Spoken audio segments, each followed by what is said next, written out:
Chapter 4: The Leaky Cauldron. It took Harry several days to get used to his strange new freedom. Never before had he been able to get up whenever he wanted or eat whatever he fancied. He could even go wherever he pleased as long as it was in Diagon Alley, and as this long cobbled street was packed with the most fascinating wizarding shops in the world, Harry felt no desire to break his word to Fudge and stray back into the Muggle world.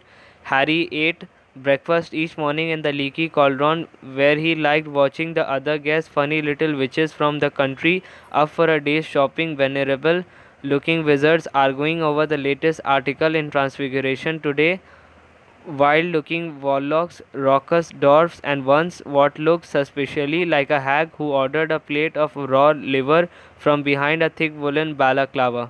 After breakfast, Harry would go out into the backyard, take out his wand, tap the third brick from the left above the trash bin, and stand back as the archway into the Diagon Alley opened in the wall. Harry spent the long sunny days exploring the shops and eating under the brightly colored umbrellas outside cafes, where his fellow diners were showing one another their purchases. It's a lunoscope, old boy, no more messing around with moon charts, see, or else discussing the case of Sirius Black. Personally, I won't let any one of the children out alone until he's back in Azkaban. Harry didn't have to do his homework under the blankets by flashlight anymore. Now he could sit in the bright sunshine outside Florian Fortescue's ice cream parlor, finishing all his essays with occasional help from Florian Fortescue himself, who, apart from knowing a great deal about medieval witch burnings, gave Harry free Sundays every half an hour. Once Harry had refilled his money bag with golden galleons, silver sickles, and bronze nuts from his vault at Gringotts, he had to exercise a lot of self-control not to spend the whole lot at once. He had to keep reminding himself that he had 5 years to go at Hogwarts, and how it would feel to ask the Dursleys for money for spellbooks to stop himself from buying a handsome set of solid gold gobstones, a wizarding game rather like marbles, in which the stones squirt a nasty smelling liquid into the other player's face when they lose a point. He was sorely tempted too by the perfect moving model of the galaxy in a large glass ball, which would have meant he never had to take another astronomy lesson. But the thing that tested Harry's resolution most appeared in his favorite shop's quality Quidditch supplies a week after he did arrived at the Leaky Cauldron. Curious to know what the crowd in the shop was staring at, Harry edged his way inside and squeezed in among the excited witches and wizards until he glimpsed a newly erected podium on which was mounted the most magnificent broom he had ever seen in his life. Just come out, prototype, a square-jawed wizard was telling his companion. "It's the fastest broom in the world, isn't it, Dad?" squeaked a boy younger than Harry who was swinging off his father's arm. Irish International Size just put in an order of 7 of these beauties. The proprietor of the shop told the crowd, and they are favorites for the World Cup. A large witch in front of Harry moved, and he was able to read the sign next to the broom, the Firebolt. This state-of-the-art racing broom sports a streamlined, superfine handle of ash treated with a diamond hard polish and hand-numbered with its own registration number. Each individually selected birch twig in the broomtail has been honed to aerodynamic perfection, giving the Firebolt unsurpassable balance and pinpoint precision. The Firebolt has an acceleration of 150 miles an hour in 10 seconds and incorporates an unbreakable braking charm. Price on request. Price on request. Harry didn't like to think how much gold the Firebolt would cost. He had never wanted anything as much in his whole life, but he had never lost a Quidditch match on his Nimbus 2000, and what was the point in emptying his Gringotts vault for the Firebolt when he had a very good broom already? Harry didn't ask for the prize, but he returned almost every day after that just to look at the Firebolt. There were, however, things that Harry needed to buy. He went to the apothecary to replenish his store of potions, ingredients, and as his school robes were now several inches too short in the arm and leg, he visited Madame Malkin's robes for all occasions and bought new ones. Most important of all, he had to buy his new school books, which would include those for his two new subjects, care of magical creatures and divination. Harry got a surprise as he looked in the bookshop window. Instead of the usual display of gold embossed spellbooks the size of paving slabs, there was a large iron cage behind the glass that held about 100 copies of the Monster Book of Monsters. Torn pages were flying everywhere as the books grappled with each other, locked together in furious wrestling matches and snapping aggressively. Harry pulled his book list out of his pocket and consulted it for the first time. The Monster Book of Monsters was listed as the required book for care of magical creatures. Now Harry understood why Hagrid had said it would come in useful. He felt relieved. He had been wondering whether Hagrid wanted help with some terrifying new pet.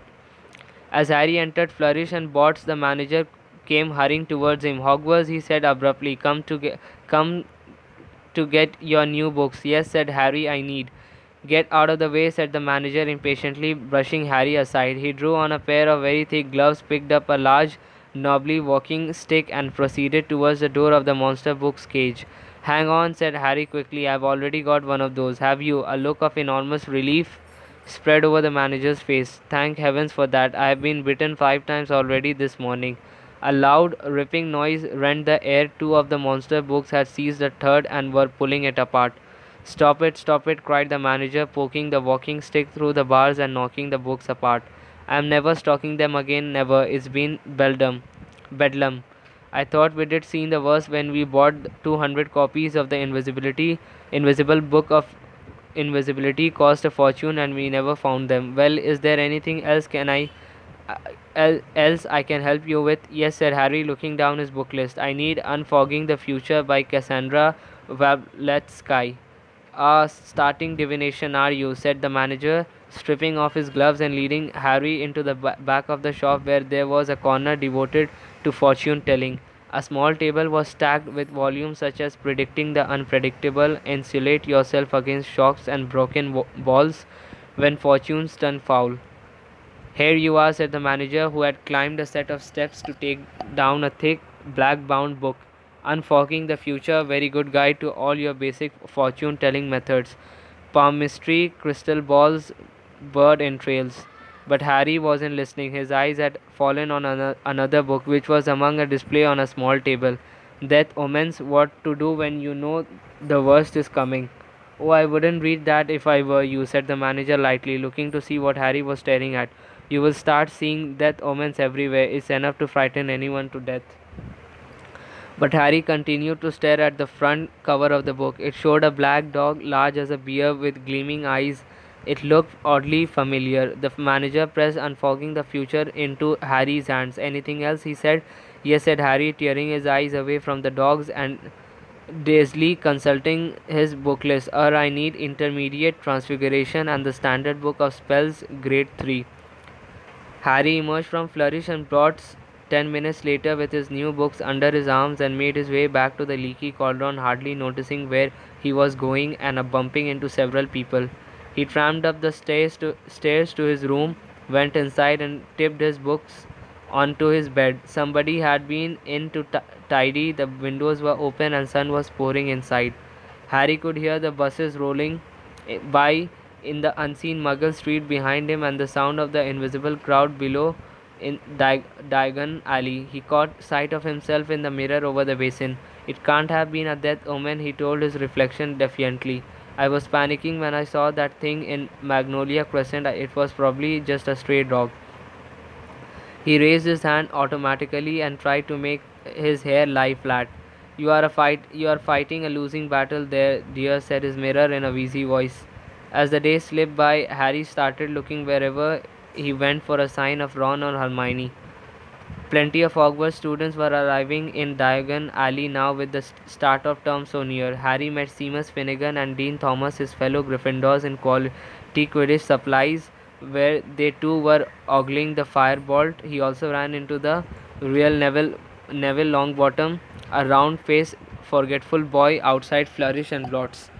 Harry didn't stop to chat. Neville appeared to have mislaid his book list and was being told off by his very formidable-looking grandmother, Harry hoped she never found out that he did pretended to be Neville while on the run from the Ministry of Magic. Harry woke on the last day of the holidays thinking that he would at least meet Ron and Hermione tomorrow on the Hogwarts Express. He got up dressed, went for a last look at the firebolt, and was just wondering where he did have lunch when someone yelled his name and he turned. Harry, Harry.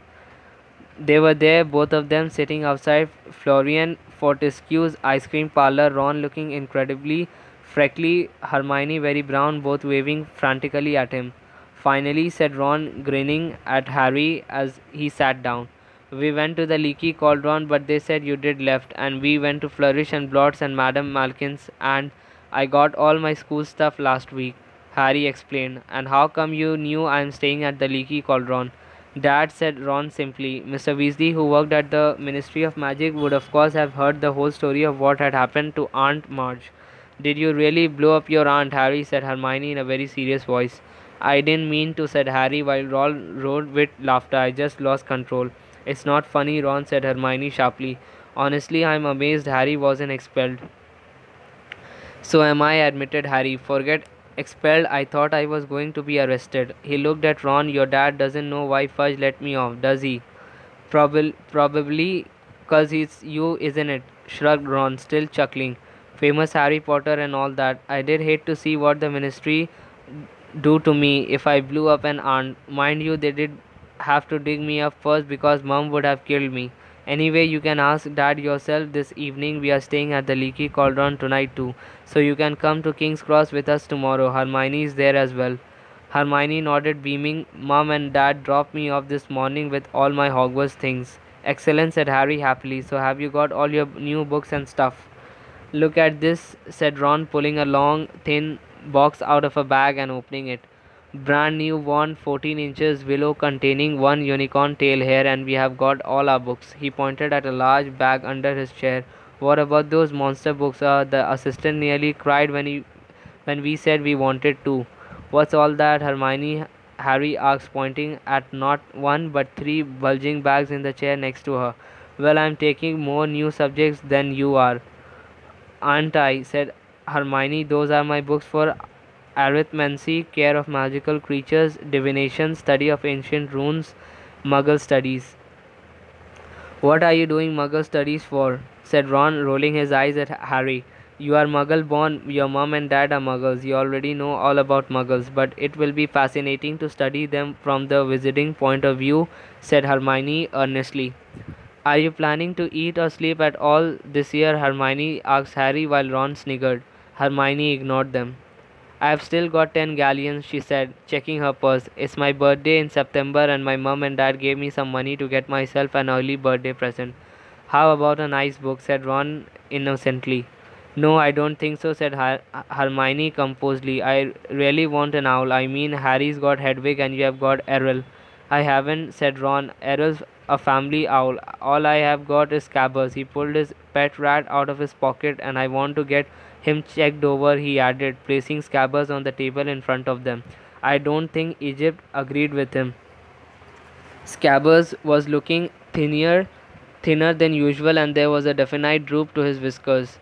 There's a magical creature shop just over there, said Harry, who knew Diagon Alley very well by now. You could see if they have got anything for Scabbers, and Hermione can get her owl. So they paid for their ice cream and crossed the street to the magical menagerie. There wasn't much room inside, every inch of wall was hidden by cages. It was smelly and very noisy because the occupants of these cages were all squeaking, squawking, jabbering, or hissing. The witch behind the counter was already advising a wizard on the care of double-ended newts. So Harry, Ron, and Hermione waited, examining the cages. A pair of enormous purple toads sat gulping wetly and feasting on dead blowflies. A gigantic tortoise with a jewel-encrusted shell was glittering near the window. Poisonous orange snails were oozing slowly up the side of their glass tank, and a fat white rabbit kept changing into a silk top hat and back again with a loud popping noise. Then there were cats of every color, a noisy cage of rabbits, ravens, a basket of funny custard-colored furballs that were humming loudly, and on the counter a vast cage of sleek black rats that were playing some sort of skipping game using their long bald tails. The double-ended newt wizard left and Ron approached the counter. "It's my rat," he told the witch. "He's been a bit off color ever since I brought him back from Egypt." "Bang him on the counter," said the witch, pulling a pair of heavy black spectacles out of her pocket. Ron lifted Scabbers out of his inside pocket and placed him next to the cage of his fellow rats, who stopped their skipping tricks and scuffled to the wire for a better look. Like nearly everything Ron owned, Scabbers the rat was second hand. He had once belonged to Ron's brother Percy and a bit battered. Next to the glossy rats in the cage, he looked specially woebegone. "Home," said the witch, picking up Scabbers. "How old is this rat?" "Don't know," said Ron. "Quite old. He used to belong to my brother." "What powers does he have?" said the witch, examining Scabbers closely. The truth was that Scabbers had never shown the faintest trace of interesting powers. The witch's eyes moved from Scabbers' tattered left ear to his front paw, which had a toe missing, and uttered loudly. "He's been through the mill, this one," she said. "He was like that when Percy gave him to me," said Ron defensively. "An ordinary common or garden rat like this can't be expected to live longer than 3 years or so," said the witch. "Now, if you are looking for something a bit more hard-wearing, you might like one of these." She indicated the black rats, who promptly started skipping again. Ron muttered, "Show-offs." "Well, if you don't want a replacement, you can try this rat tonic," said the witch, reaching under the counter and bringing out a small red bottle. "Okay," said Ron. "How much?" "Ouch." Ron buckled as something huge and orange came soaring from the top of the highest cage, landed on his head, and then propelled itself, spitting madly at Scabbers. "No, Crookshanks, no," cried the witch, but Scabbers shot from between her hands like a bar of soap, landed splay-legged on the floor, and then scampered for the door. "Scabbers!" Ron shouted, racing out of the shop after him. Harry followed. It took them nearly 10 minutes to catch Scabbers, who had taken refuge under a wastepaper bin outside Quality Quidditch Supplies. Ron stuffed the trembling rat back onto his pocket and straightened up, massaging his head. "What was that?" "It was either a very big cat or quite a small tiger," said Harry. "Where is Hermione?" "Probably getting her owl." They made their way back up the crowded street to the magical menagerie. As they reached it, Hermione came out, but she wasn't carrying an owl. Her arms were clamped tightly around the enormous ginger cat. "You bought that monster?" said Ron, his mouth hanging open. "He's gorgeous, isn't he?" said Hermione, glowing. That was a matter of opinion, thought Harry. The cat's ginger fur was thick and fluffy, but it was definitely a bit bow-legged, and his face looked grumpy and oddly squashed, as though it had run headlong into a brick wall. Now the Scabbers was out of sight. However, the cat was purring contentedly in Hermione's arms. "Hermione, that thing nearly scalped me," said Ron. "He didn't mean to, did you, Crookshanks?" said Hermione. "And what about Scabbers?" said Ron, pointing at the lump in his chest pocket. "He needs rest and relaxation. How's he going to get it with that thing around?" "That reminds me, you forgot your rat tonic," said Hermione, slapping the small red bottle into Ron's hand. "And stop worrying, Crookshanks will be sleeping in my dormitory and Scabbers in yours. What's the problem?" "Poor Crookshanks, that witch said he'd been in there for ages. No one wanted him." "I wonder why," said Ron sarcastically as they set off towards the leaky cauldron. They found Mr. Weasley sitting in the bar reading the Daily Prophet. "Harry," he said, smiling as he looked up. "How are you?" "Fine, thanks," said Harry as Ron and Hermione joined Mr. Weasley with all their shopping. Mr. Weasley put down his paper, and Harry saw the non-familiar picture of Sirius Black staring up at him. "They still haven't caught him, then?" he asked. "No," said Mr. Weasley, looking extremely grave. "They have pulled us all off our regular jobs at the Ministry to try and find him, but no luck so far." "Would we get a reward if we caught him?" asked Ron. "It'd be good to get some more money." "Don't be ridiculous, Ron," said Mr. Weasley, who on closer inspection looked very strained. Black's not going to be caught by a 13-year-old wizard. It's the Azkaban guards who will get him back, you mark my words. At that moment, Mrs. Weasley entered the bar laden with shopping bags and followed by the twins, Fred and George, who were about to start their 5th year at Hogwarts. The newly elected head boy, Percy, and the Weasleys' youngest child and the only girl, Ginny. Ginny, who had always been very taken with Harry, seemed even more heartily embarrassed than usual when she saw him. Perhaps because he had saved her life during their previous year at Hogwarts, she went very red and muttered hello without looking at him.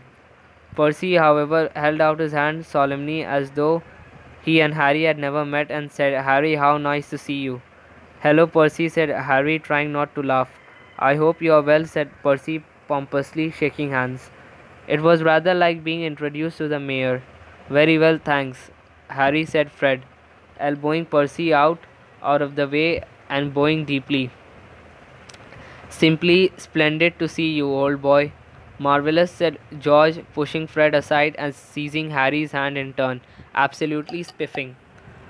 Percy scowled. That's enough now, said Mrs. Weasley. Mum, said Fred, as though he did only just spotted her and seizing her hand too. How really corking to see you. I said that's enough, said Mrs. Weasley, depositing her shopping in an empty chair. Hello, Harry dear, I suppose you have heard our exciting news. She pointed to the brand new silver badge on Percy's chest.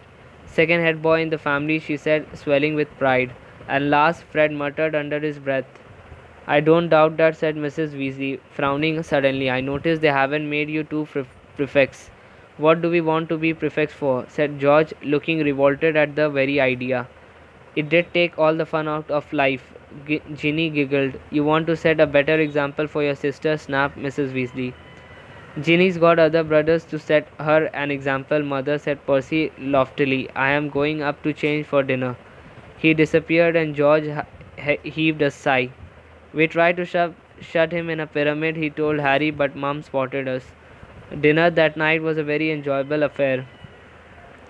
Tom, the innkeeper, put 3 tables together in the parlour, and the 7 Weasleys, Harry and Hermione, ate their way through 5 delicious courses. How are we getting to King's Cross tomorrow, Dad? Asked Fred as they dug into a sumptuous chocolate pudding. The ministry is providing a couple of cars, said Mr. Weasley. Everyone looked up at him. Why? Said Percy curiously. It's because of you, Percy, said George seriously, and there will be little flags on the hoods with HB on them. For humongous big head, said Fred. Everyone except Percy and Mrs. Weasley snorted into their pudding. Why are the ministry providing cars, Father? Percy asked again in a dignified voice. Well, as we haven't got one anymore, said Mr. Weasley, and as I work there, they are doing me a favor.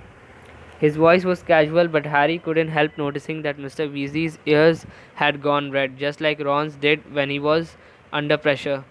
Good thing too, said Mrs. Weasley briskly. Do you realize how much luggage you have all got between you? A nice sight you did be on the Muggle underground. You are all packed, aren't you?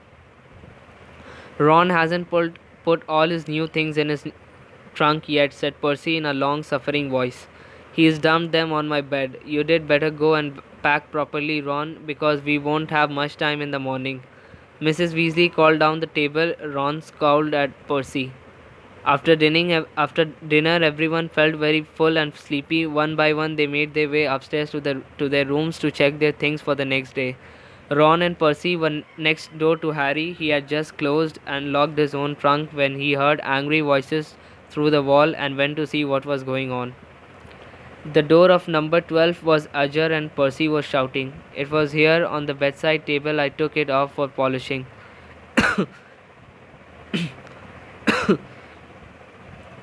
I haven't touched it, all right, Ron roared back. What's up, said Harry. My head boy badge is gone, said Percy, rounding on Harry. So Scabbers rat tonic, said Ron, throwing things out of his trunk to look. I think I might have left it in the bar. You are not going anywhere till you have found my badge, yelled Percy. I will get Scabbers' stuff. I am packed, Harry said to Ron, and he went downstairs. Harry was halfway along the passage to the bar, which was now very dark, when he heard another pair of angry voices coming from the parlour. A second later, he recognized them as Mr. and Mrs. Weasley's. He hesitated, not wanting them to know he did heard them arguing when the sound of his own name made him stop, then move closer to the parlor door. Makes no sense not to tell him, Mr. Weasley was saying heatedly. Harry's got a right to know. I have tried to tell Fudge, but he insists on treating Harry like a child. He's 13 years old and Arthur, the truth would terrify him, said Mrs. Weasley shrilly. Do you really want to send Harry back to school with that hanging over him? For heaven's sake, he's happy, not knowing. I don't want to make him miserable. I want to put him on his guard, retorted Mr. Weasley. You know what Harry and Ron are like, wandering off by themselves. They have been ended up in the Forbidden Forest, but Harry must not do that this year. When I think what could have happened to him that night he ran away from home. If the night bus hadn't picked him up, I am prepared to bet he would have been dead before the ministry found him. But he is not dead, he is fine, so what's the point? Molly, they say Sirius Black's mad.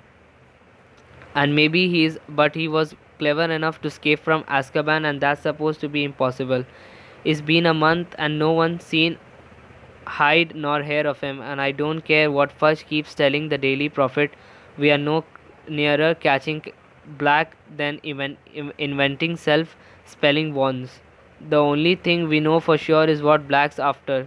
But Harry will be perfectly safe at Hogwarts. We thought Azkaban was perfectly safe.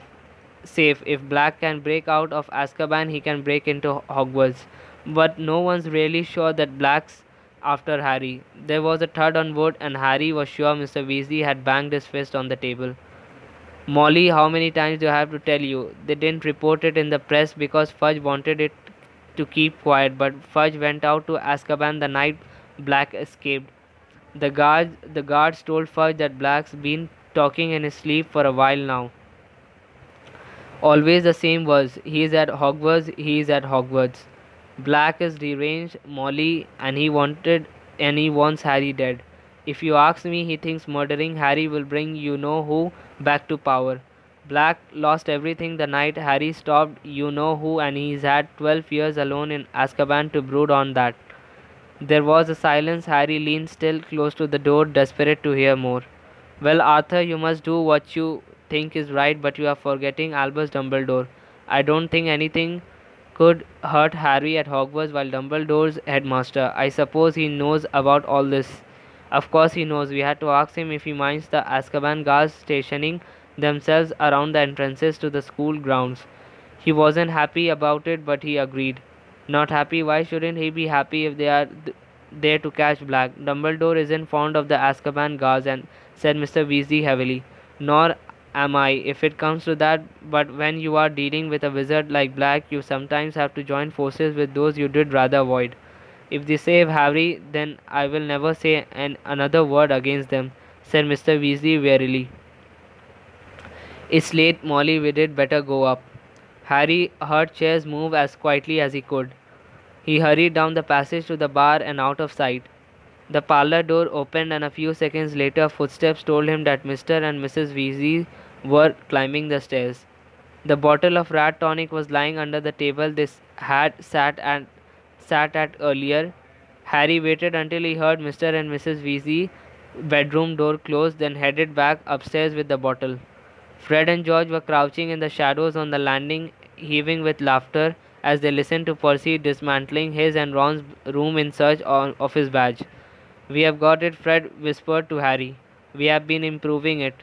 The badge now read Big Head Boy. Harry forced a laugh, went to give Ron the rat tonic, then shut himself in his room and lay down on his bed. So Sirius Black was after him. That explained everything. Fudge had been lenient with him because he was so relieved to find him alive. He did made Harry promise to stay in Diagon Alley where there were plenty of wizards to keep an eye on him, and he was sending 2 ministry cars to take them all to the station tomorrow so that the Weasleys could look after Harry until he was on the train. Harry lay listening to the muffled shouting next door and wondered why he didn't feel more scared. Sirius Black had murdered 13 people with one curse. Mr. and Mrs. Weasley obviously thought Harry would be panic-stricken if he knew the truth. But Harry happened to agree wholeheartedly with Mrs. Weasley that the safest place on earth was wherever Albus Dumbledore happened to be. Didn't people always say that Dumbledore was the only person Lord Voldemort had ever been afraid of? Surely Black, as Voldemort's right-hand man, would be just as frightened of him. And then there were these Azkaban guards everyone kept talking about. They seemed to scare most people senseless, and if they were stationed all around the school, Black's chances of getting inside seemed very remote. No, all in all, the thing that bothered Harry most was the fact that this his chances of visiting Hogsmeade now looked like zero. Nobody would want Harry to leave the safety of the castle until Black was caught. In fact, Harry suspected his every move would be carefully watched until the danger had passed. He scowled at the dark ceiling. Did they think he couldn't look after himself? He did escape Lord Voldemort 3 times. He wasn't completely useless. Unbidden, the image of the beast in shadows of Magnolia Crescent crossed his mind. What to do when you know the worst is coming? I'm not going to be murdered, Harry said out loud. That's the spirit, dear, said his mirror sleepily.